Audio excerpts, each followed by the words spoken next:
Hi, my name's Venus O'Hara and welcome to another video. Today I'm going to answer some questions. I've been receiving lots and lots of questions, and today which one shall I choose? Let's see. Am I on Tinder? Well, someone also asked me today if I was married. And another thing, someone asked me why don't I ever speak about relationships? Oh God. Anyway, let's talk about Tinder. Why am I on Tinder? I am definitely not on Tinder, and I would never go on Tinder or anything similar. For many, many reasons. I can't think of one single reason why I would go on Tinder. First of all, nothing against Tinder. I know so many people who've used it and they have found successful relationships and flings on Tinder, and they've been very happy. The thing is, for me, I think that I don't like the idea of reducing myself to a profile picture or two and a sentence, and that's about it really. I don't know, I don't really like that kind of approach of being judged just on those things, because I think in my life, all the people that I have been intimate with, I would have swiped the wrong way on Tinder if I'd just seen a picture and a sentence. So I think to get to know someone, it takes time, and I'm very intuitive, and I like to pick up on people's energy, and that's something I feel that I can only do in person. But I have done online dating in the past many times. That's because I didn't really like going out and meeting people in bars. I'm not really into bars, even before I stopped drinking.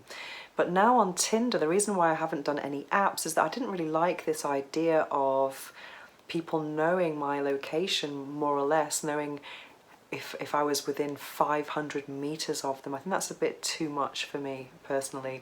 Also, that's because here in Barcelona, I've been recognised many times, and especially a few years ago, I used to work for local radio, for Catalonia Radio, and I think I was more present in Spanish media, and I used to get recognised all the time, and for that reason I just felt like it wasn't really a good idea for me to be on these dating apps and people recognising me. I mean, I get recognised all the time. It's on a weekly basis, and I go to the supermarket here and people are wanting to take selfies with me, like, well, I'm trying to choose my carrots, you know.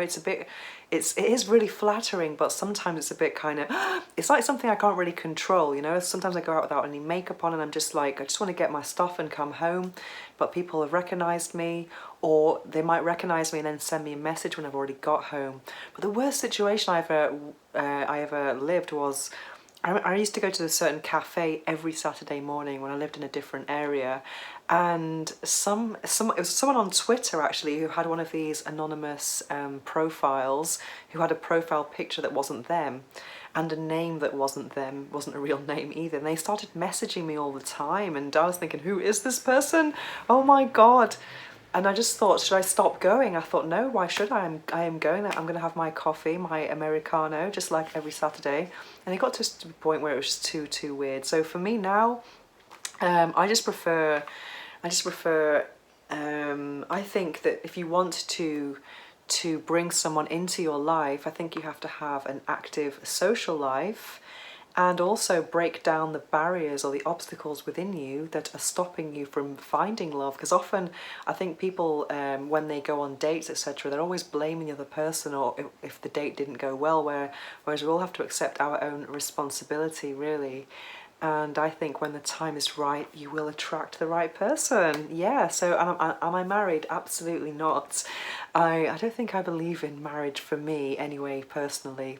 I read a statistic years ago that said 59% of married women would divorce if they could afford it. And that, for me, I've always been afraid of, let's say, mixing body fluids. I'm very passionate about safe sex, never have sex without a condom. And I don't like the idea of joining your financials either. I just think that once you get into that dynamic in a relationship, I think you can lose all the power on individuality. And that sounds really negative maybe, but for me, I know so many divorced people. I know so many divorced people who've had the fairy tale marriage and then something's gone wrong, and And I've often been friends with people who are older than me, so I've seen it, you know, from people who are 10, 15, 20 years older than me, and I just thought, oh, I don't know if I fancy that. So I don't know, I've just said that the idea of marriage has never been something that I wanted to do. And the great thing is that when I've been to other people's weddings, my friends' weddings, I'm really happy for them. And I never think, oh, I want to catch the bouquet. I'm like, get me away from that bouquet throwing thing. I'm not into that at all. Definitely not my thing. I think it's really liberating to be a woman who feels good about being child-free and unmarried. Yes. But my relationship style is I am a naturally monogamous commitment phobe, if that makes any sense. When I'm with someone, I'm generally quite monogamous, and not because I don't promise monogamy, and I don't respond well to demands of monogamy. I just feel that if I'm into someone, I will give it everything, and I just feel that that's right for me. I don't know, I just think that's how I like it. And I really like authenticity as well. Yeah, I think that's really, really, really important. And what was the last question? Oh yeah, relationships. Why don't I speak about relationships? So in general, as you know, I'm out there on social media, but me personally, I don't exist on social media. I never ever put my personal life online. And also I tend to attract people into my life who are not on social media at all.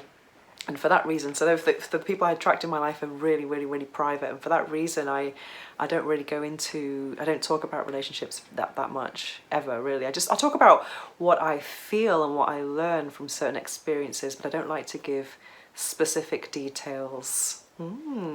Anyway, I hope you've enjoyed this video, and if you have any questions for me, please don't hesitate to write to me at venus@venusohara.org. Thank you, and see you in the next video.